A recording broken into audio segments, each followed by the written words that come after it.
नमस्कार दोस्तों, स्वागत है आपका एक बार फिर से। आज हम डिस्कशन करने जा रहे हैं कि क्रिप्टो करेंसी का बिल सरकार क्यों नहीं लेकर के आ पा रही। देखिए, ये जो पार्लियामेंट सेशन शुरू हुआ है ये बिल्कुल ख़त्म होने के कगार पर है। उम्मीद थी कि सरकार जो है इस सेशन में क्रिप्टो करेंसी पर बिल लेकर के आएगी, लेकिन अभी जो न्यूज़पेपर में रिपोर्ट्स आ रही हैं और जैसा कि कुछ न्यूज़ चैनल्स बता रहे हैं कि सरकार क्रिप्टो करेंसी बिल को बार बार रिफाइन करने में लगी हुई है, उसमें इम्प्रूवमेंट करने में लगी हुई है, जिसके चलते फ़िलहाल क्रिप्टो करेंसी बिल सरकार नहीं लेकर के आ पा रही है। कब तक आएगा अभी हम नहीं कह सकते कुछ भी। देखिए, सरकार को कहाँ कहाँ परेशानी आ रही है, कहाँ पर बिल फंस रहा है। पहली बात डेफिनेशन को लेकर के है, क्योंकि सरकार का विचार है कि कुछ क्रिप्टो करेंसी को अलाउ करना है। कुछ प्राइवेट क्रिप्टो करेंसीज हैं जो बिल्कुल लेटेस्ट टेक्नोलॉजी से बनी हुई हैं और लेटेस्ट टेक्नोलॉजी से कोई भी कंट्री इनकार नहीं कर सकता।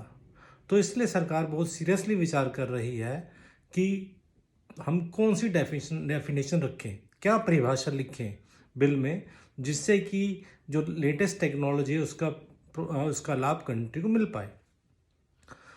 इसके अलावा रिजर्व बैंक ऑफ इंडिया भी क्रिप्टो करेंसी लेकर के आएगा, अपनी डिजिटल करेंसी लेकर के आएगा। तो उसकी भी डेफिनेशन क्या हो, सरकार ये भी सोच रही है। देखिए, प्राइवेट क्रिप्टो करेंसी की डेफिनेशन ऐसी होनी चाहिए कि उससे सिर्फ कंट्री को लेटेस्ट टेक्नोलॉजी का बेनिफिट मिले। कहीं ऐसा ना हो कि डेफिनेशन का ही लाभ उठा करके कुछ अनवांटेड एलिमेंट्स, कुछ अनवांटेड ऑर्गेनाइजेशंस कंट्री के लोगों को चीट कर लें, कंट्री के लोगों को ठग लें। तो इसलिए डेफिनेशन बहुत अच्छी होनी चाहिए, क्लियर डेफिनेशन होनी चाहिए। जो सरकार की दूसरी अड़चन है वो ये है कि reserve bank of India RBI का क्या रोल होगा, क्योंकि क्रिप्टो करेंसी एक तरह से मनी सप्लाई का हिस्सा बन सकती है और मनी सप्लाई पर कायदे से रिजर्व बैंक ऑफ इंडिया का कंट्रोल होना चाहिए। अगर reserve bank of India control नहीं होगा कि कितनी क्वांटिटी ट्रेड होगी, कितनी नहीं होगी, तो उससे क्या होगा कि इन्फ्लेशन हो सकता है, महंगाई बढ़ सकती है। इसके ऊपर मैंने पिछली वीडियो में पूरी चर्चा की थी। फिर रिजर्व बैंक ऑफ इंडिया जो है वो बैंक्स को क्या इंस्ट्रक्शंस दे कि बैंक्स ने क्रिप्टो करेंसी अगेंस्ट लोन देना है या नहीं देना। क्योंकि अगर क्रिप्टो करेंसी को हम मान्यता दे रहे हैं, उसको हम एसेट मान रहे हैं, तो अगर कोई व्यक्ति बैंक से लोन लेने जाएगा और कहेगा मेरे पास क्रिप्टो करेंसी है, तो बैंक को सोचना पड़ेगा कि लोन दें या ना दें। तो रिजर्व बैंक ऑफ इंडिया का क्या रोल होने जा रहा है, reserve bank of India banks को क्या इंस्ट्रक्शन इशू करे कि उन्होंने लोन देना है या नहीं देना। इसको लेकर भी सरकार थोड़ी उधेड़ बुन में लगी हुई है, क्योंकि क्रिप्टो करेंसी बिल में सरकार चाहते इन सब मुद्दों को क्लियर कर दिया जाए।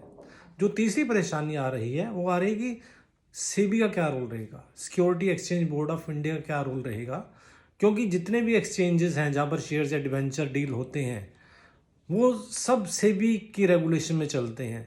तो नेचुरली अगर क्रिप्टो करेंसी का कोई प्लेटफॉर्म है, एक्सचेंज का कोई प्लेटफॉर्म है, उसकी रेगुलेशन भी सेबी को करनी पड़ेगी। तो जो न्यूज़पेपर रिपोर्ट्स हैं उसमें भी यही है कि सेबी किस वजह से इनको कंट्रोल करेगा, सेबी को क्या क्या पावर्स दी जाएंगी और सेबी इन पे क्या क्या पेनल्टी लगा सकता है अगर कोई रेगुलेटरी की इंफॉर्मेशन मिलती है सेबी को। तो वो सब क्रिप्टो करेंसी बिल में होना चाहिए। उस सब पर बड़ी लंबी डिस्कशन वगैरह चल रही है। तो जो भी छन करके आएगा, सरकार चाह रही है कि अच्छा खासा छन करके आए। मीडिया न्यूज रिपोर्ट्स ये भी आ रही हैं कि सरकार जो है वो दूसरे कंट्रीज़ को भी देख रही है कि दूसरे कंट्रीज़ क्या करने जा रहे हैं, दूसरे कंट्रीज़ की क्या पॉलिसीज होने जा रही हैं। ग्लोबलाइजेशन का टाइम है, हर एक कंट्री इंटीग्रेटेड है दूसरे कंट्री से। अगर दूसरे कंट्री वाले क्रिप्टो करेंसी को मान्यता देते हैं तो वहाँ की पार्टी अगर यहाँ की किसी पार्टी को, वहाँ का कोई व्यक्ति यहाँ के व्यक्ति को क्रिप्टो करेंसी पेमेंट करना चाहेगा तो क्या होगा उसमें। तो सब कुछ ये सरकार के दिमाग में चल रहा है, तो जिसके चलते टाइम लग रहा है। ये 3-4 समस्याएं हैं और सरकार चाह रही है कि इनमें अच्छी तरह से डिस्कशन हो, बहुत चाहे स्लो स्पीड में हो लेकिन डिस्कशन हो, ताकि आने वाली प्रॉब्लम से हम बच सकें, बार बार मॉडिफिकेशंस ना करनी पड़े। उम्मीद है कि सरकार जो भी बिल लाएगी अच्छा बिल लाएगी, जिससे कि कंट्री का भला होगा और सब लोगों का भला होगा। धन्यवाद।